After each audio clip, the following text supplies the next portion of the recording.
رحمت اللہ علیہ درویش تھے دلی کے، بہت سارے لوگ مرید تھے، ایک بڑا خدمت گزار مرید تھا، مزدوری کرتا تھا، غریب تھا، تو 6 بیٹیاں تھیں اس کی۔ حضرت صاحب کے پاس روز آ کے کہتا حضور بچیوں کے لیے دعا کرے، اللہ کوئی اسباب پیدا کر دے، ایک بچی کی شادی کا خرچہ 1000 دینار ہے اور میں غریب ہوں۔ حضرت صاحب دعا کر دیتے۔ خانقاہ شریف کے تھوڑے ہی فاصلے پر حضرت جہاں بیٹھ کے مریدوں کی تربیت کرتے تھے، اس سے تھوڑا ہی فاصلے پر نا ایک عیسائی رہتا تھا، بڑا مالدار تھا، بڑی سارے اونٹ، گائیں، بھیڑ، بکریاں رکھی ہوئی تھی، اور حضرت شرف الدین رحمت اللہ علیہ کی بڑی مخالفت کرتا تھا۔ اور یہ جو آپ کا غریب مرید تھا، یہ اس کا پڑوسی تھا، ایک دن بلا کے نا ان کو کہنے لگا کہ تو کدھر جا کے جو ہے وہ ٹکرے مار رہا ہے، وہاں سے کچھ نہیں ملنے والا، وہ تجھے کیا دیں گے جن کی خانقاہ خود چندے پہ چلتی ہے، مدرسہ چندے پہ چلتا ہے، مسجد چندے پہ چلتی ہے، تیری بیٹی کا معاملہ کہاں حل ہوگا؟ تو اس درویش نے کہا کہ تو میرے پیر کو نہیں جانتا، تو مجھے میرا محبوب نہیں ڈٹھا، تو پتہ نہیں نا، تو اس رستے کا مسافر نہیں، تو نہیں جانتا، ان کا بس چلے نا تو وہ ہر قیمت میں میری بیٹیوں کی شادی کرا دیں۔ اب وہ عیسائی تھا، کہنے لگا اچھا چلو ٹھیک ہے، اگر اتنی بات ہے نا تو جاؤ ان سے جا کے کہہ دو کہ 6 سال کے لیے میرے ساتھ معاہدہ کر لیں، وہ میرے جانوروں کو چارہ ڈال دیا کرے، 6 سال ڈیوٹی کرے، میں 6000 دینار دے دیتا ہوں۔ وہ میرے ساتھ 6 سال میرے جانوروں کو چارہ ڈالے، رکھتے ہیں نا آپ چارہ ڈالنے کے لیے ایڈوانس پیسے دے کے، اب تو لوگ انہیں بھی غلام ہی بنا لیتے ہیں، بڑی تھوڑی تنخواہ دیتے ہیں، ظلم کرتے ہیں، پورا معاوضہ نہیں دیتے۔ حضرت شیخ شرف الدین کے بارے میں وہ کہنے لگا جا اپنے پیر سے جا کے کہہ کہ میرے جانوروں کو 6 سال چارہ ڈالے، میں 6000 دے دیتا ہوں، تو جو کہتا ہے ہر قیمت پہ جانے کو تیار ہے۔ اس نے جب یہ بات کی تو مرید نے ناراض ہو گیا، وہ لڑائی ہو گئی، گربان پکڑ لیا، جھگڑا ہوا، بات بڑی دور گئی، اس طرح کی بات کرتا میرے حضرت کے بارے میں، تیرے جیسے کئی میں وہاں کام پہ رکھا دوں۔ جب وہ بڑی بحث ہوئی، بات محلے میں، علاقے میں پھیل گئی، دنیا نے سن لی تو شیخ شرف الدین تک بھی پہنچ گئی۔ اس طرح جھگڑا ہوا ہے، لوگ سو گئے عشاء کی نماز کے بعد۔ حضرت صاحب نے نا سر پہ کپڑا لیا، اس عیسائی کے دروازے پہ دستک دی، وہ باہر آیا، فرمانے لگے لوگ تو سوچ سمجھ کے ملازم رکھتے ہیں، تو نے بھی تو سوچ ہی لیا ہوگا، تبھی تو مجھے آفر کی ہے، تو اپنی آفر پہ قائم ہے، واقعی مجھے رکھ لے گا اور 6000 دینار دے دے گا؟ کہنے لگا جا بابا کام کر اپنا۔ فرمایا نہیں، تو نے اتنے لوگوں میں بات کی، اتنی بحث ہوئی، تو قائم ہے؟ کہنے لگا میں تو قائم ہوں، پر آپ نے نہیں قائم رہنا۔ فرمایا میں سوچ سمجھ کے آیا ہوں۔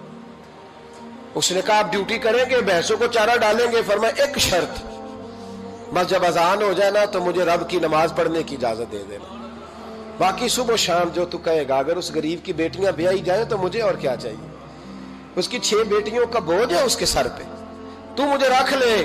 اللہ اکبر۔ وہ کہنے لگا چلے پہ میرے ساتھ خط بندگی کر لیں، آج کل ہم اسٹام کرتے ہیں، اس زمانے میں خط بندگی ہوتا تھا، غلامی کا خط، قاضی شہر کے پاس، یعنی اس کا خیال تھا کہ چلو اسٹام کی بات کروں گا تو بھاگ جائیں گے۔ فرمایا چل میں تیار ہوں۔ قاضی تک گئے، طے ہو گیا، 6000 دینار دے دیے۔ حضرت نے مرید کو بلایا، فرمایا پتر یہ لے جا، جا میری بیٹیوں کو روانہ کر دے۔ کہنے لگا حضور یہ کیا کر رہے ہو آپ، کچھ سوچیں۔ فرمایا یار جب تجھے بیٹا بنا لیا تو پھر میری پوتیاں تو لگتی ہیں نا، میرا حق تو بنتا ہے نا، جا کے ڈیوٹی کر، ان کو بیاہ دے۔ بات پھیل گئی، بادشاہ بھی عقیدت مند تھا، وہ 12000 دینار لے کے پہنچا۔ کیا بتاؤں ان رب کے بندوں کا دل کیسا ہوتا ہے، کیا درد ہوتا ہے، کیا رنگ۔ 12000 دینار لے کے بادشاہ آیا اور آ کے حضرت کو پیش کیے کہ حضور آپ دیں اس عیسائی کو ڈبل دیں اور جائیں کام کریں۔ آپ فرمانے لگے تو پیسے دے، شرطیں نہ لگا، میرا جہاں دل کرے گا میں خرچ کروں گا، مجھے تو مزہ ہی اب آنے لگا ہے، ابھی تو لطف آ رہا ہے، ابھی تو ذائقہ آیا ہے کچھ کرنے کا، پیسے دینے ہیں تو دے، پابندی نہ لگا، جہاں میرا دل کرے گا میں۔ اس نے کہا حضور ٹھیک ہے رکھ لیں۔ حضرت نے فجر مسجد میں پڑھی، جیب میں 12000 دینار تھے، اعلان فرمایا بھی کسی اور کی بیٹی بھی بیٹھی ہے تو پیسے میرے پاس ہیں۔ وہ 12000 دینار بھی بانٹ دیا، اور 12000 دینار بانٹ کے نا تو پھر چلے گئے کھیت میں چارہ کاٹنے۔ اس عیسائی کو کسی نے بتلایا کہ ان کے پاس تو 12000 آیا ہے، پر تجھ سے جان نہیں چھڑائی انہوں نے، کہ وعدہ یہ ہوا تھا کہ 6 دیں گے تو جائیں گے، جب تک دیں گے نہیں تیرے گھر میں کام کریں گے۔ وہ نا چارہ کاٹ رہے تھے، حضرت صاحب تو وہاں پہنچ گیا، دور جا کے کھڑا ہو گیا، کہنے لگا بابا پہلے تو میں نے مسلمانوں کے اخلاق سنے تھے، اب تو میں نے دیکھ بھی لیے، پر یہ بتا جب 12,000 آیا تھا جان کیوں نہیں چھڑائی؟ تو حضرت چارہ کاٹتے کاٹتے رو پڑے، فرمانے لگے تو نہیں نہ جانتا یہ بیٹیاں سانجی ہوتی ہیں، پتہ نہیں نا؟ میرے رسول پاک نے تو حاتم تائی کی بیٹی کے سر پہ کپڑا رکھ کے کہا تھا بیٹیاں برابر ہوتی ہیں، تو یہ نہیں پتا جب اس کی 6 بیٹیوں کی شادی ہوئی ہے میرے اندر روحانیت کتنی بڑی ہے۔ فرمایا پھر 12,000 آیا ہے تو 2-4 بچیاں پھر گئی ہیں، تو یہ نہیں پتا میں اندر سے راضی کتنا ہوں، میں تیری نوکری کرتا رہوں گا، پتہ نہیں اللہ کتنی بیٹیوں کو بیاہ دے گا۔ اتنا رویا وہ عیسائی کے پیروں میں بیٹھ گیا، کہنے لگا بابا میں نے تیری مخالفت کی ہے پر تیرے قریب آ کے پتہ چلا ہے کہ تو بہت اونچے اخلاق کا مالک ہے، اور اگر تیرا یہ مقام ہے تو تجھے اخلاق سکھانے والے محمد عربی کی شان کتنی ہوگی۔ ظالم کی بولیے جاتے نہیں لوگ جھوٹے گواہ بن کے، وکیل صاحب کو نہیں پتا ہوتا کہ یہ بندہ مجرم ہے جو میرے پاس آیا، کیا مجرموں کے وکیل نہیں ہوتے؟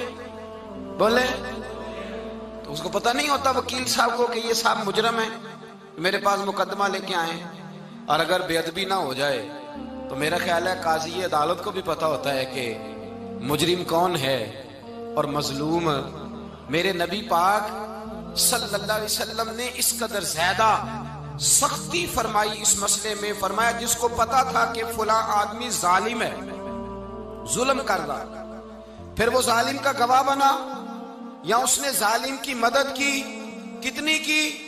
شارحین لکھتے ہیں چاہے اس نے ایک جملہ بول کے کی، چاہے ایک، سارے بولیے، چاہے ایک غریب کو اس نے ظلم کیا تو کہتے ہیں علاج یہ سی، چاہے ایک جملہ بول کے کی، شارحین اس حدیث کی شرح میں لکھتے ہیں ایک جملہ بول کے چاہے مدد کی، جس بندے نے کسی ظالم کی مدد کی کسی مقدمے میں یا کسی صورت میں اور اسے پتا تھا یہ ظالم ہے، میرے نبی پاک صلی اللہ تعالیٰ علیہ وسلم فرماتے ہیں اگر اس نے مدد کی، ابھی ظالم کی بات نہیں ہو رہی، ظالم کے مددگار کی بات ہو رہی، اگر کسی نے ظالم کی مدد کی تو حضور فرماتے ہیں خدا بھی اس سے بری و ذمہ ہے، رسول بھی اس سے بری و ذمہ ہے۔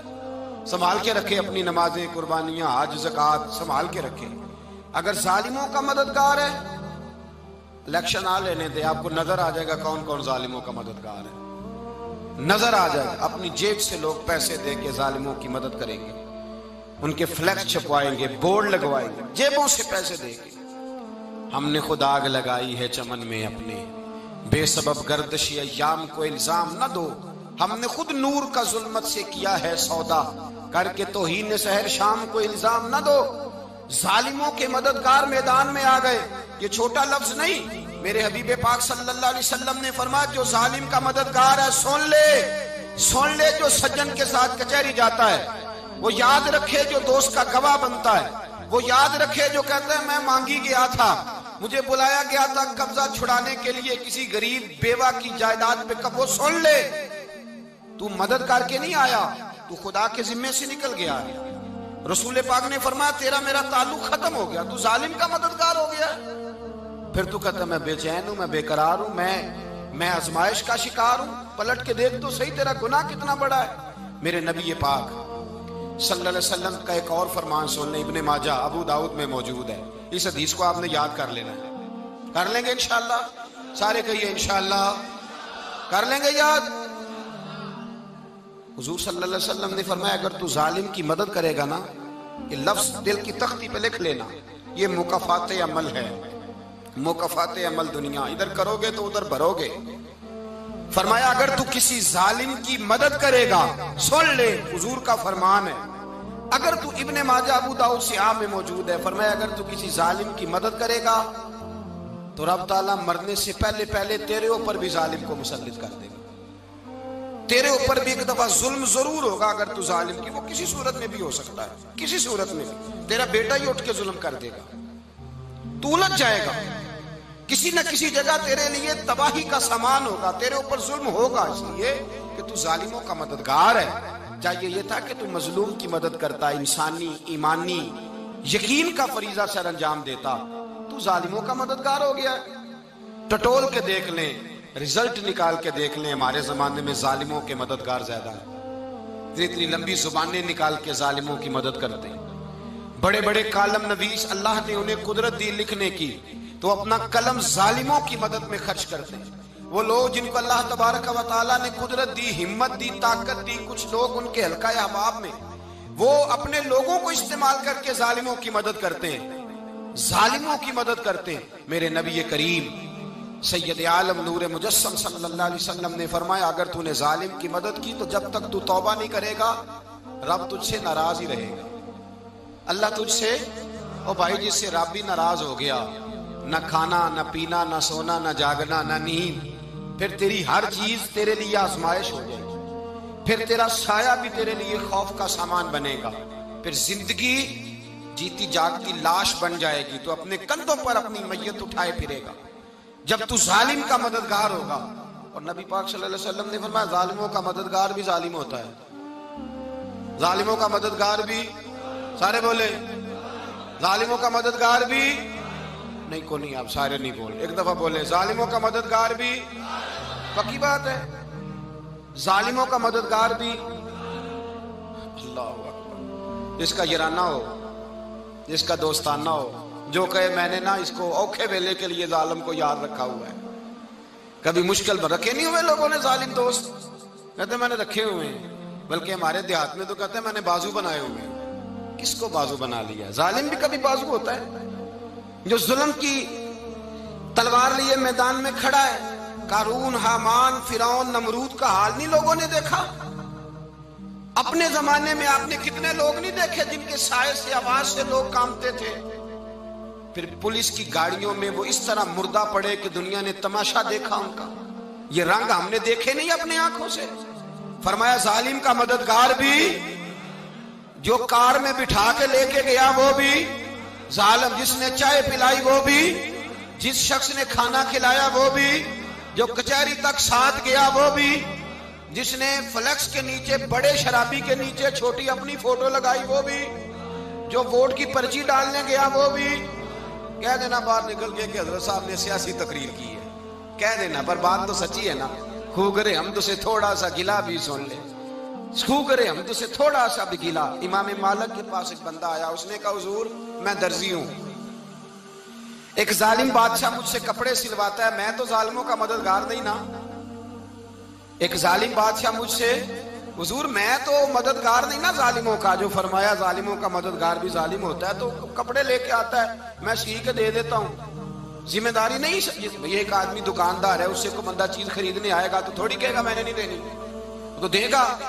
کوئی بندہ اگر کسی شخص سے کوئی کام کہتا ہے جو اس کی فیلڈ ہے، اس کا شعبہ ہے، اس کا معاش کا وہ سلسلہ ہے، کہتے ہیں یا رسول اللہ صلی اللہ علیہ وسلم ظالموں کا مددگار بھی ظالم، حضور نے فرما دیا۔ تو امام مالک سے بندے نے مسئلہ پوچھا، دل کی تختی پہ لکھنے والی باتیں ہیں، کہا حضور میں درزی ہوں، ظالم کپڑے سلواتے ہیں، میں تو مددگار نہیں نا۔ امام صاحب کہنے لگے نہیں، مددگار تو وہ ہوگا جو تجھے سوئی دھاگا فراہم کرے گا، تو پورے کپڑے سی کے دیتا ہے، تو خود بہت بڑا ظالم ہے، تو پورے سوٹ سی کے دیتا ہے، تو بہت بڑا ظالم خود ہے۔ مددگار تو وہ ہوگا جو تجھے دھاگا دے گا، جو تجھے بٹن دے گا، جو تجھے نلکی دے گا۔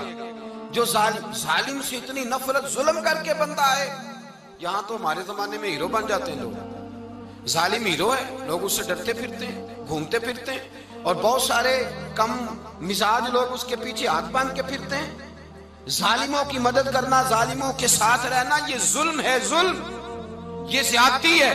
میرے نبی پاک صلی اللہ تعالی علیہ وآلہ وسلم نے ارشاد فرمایا یاد رکھو، رب فرماتا ہے میں مظلوم کی مدد ضرور کروں گا، چاہے جلدی کروں چاہے دیر سے کروں، میں مظلوم کی مدد۔ اور حضور صلی اللہ علیہ وسلم نے فرمایا ہے، حضرت معاذ بن جبل کہتے ہیں حضور نے مجھے یمن کا گورنر بنایا، جب میں جانے لگا نا تو حضور نے بڑی نصیحتیں کی، بخاری میں موجود ہے، فرماتے ہیں جب میں پلٹنے لگا تو میرے رسول نے فرمایا معاذ ایک منٹ ٹھہر جا، ایک بات میری یاد رکھنا، اس کو نہ بھولنا۔ کہا حضور کیا؟ فرمایا دیکھنا کسی پہ ظلم نہ کر بیٹھنا، کہیں تجھ سے زیادتی نہ ہو جائے۔ محبوبہ پھر حضور نے فرمایا سن میرے معاذ، میں تجھے گورنر بنا رہا ہوں، زیادتی نہ کر بیٹھنا۔ یا رسول اللہ صلی اللہ علیہ وسلم کیا ہوتا ہے؟ تو میرے کریم نے فرمایا جب مظلوم دعا کے لیے ہاتھ اٹھاتا ہے تو عرش کا مالک کہتا ہے فرشتوں پیچھے ہٹ جاؤ، عرش کا مالک کہتا ہے فرشتوں پیچھے ہٹ جاؤ۔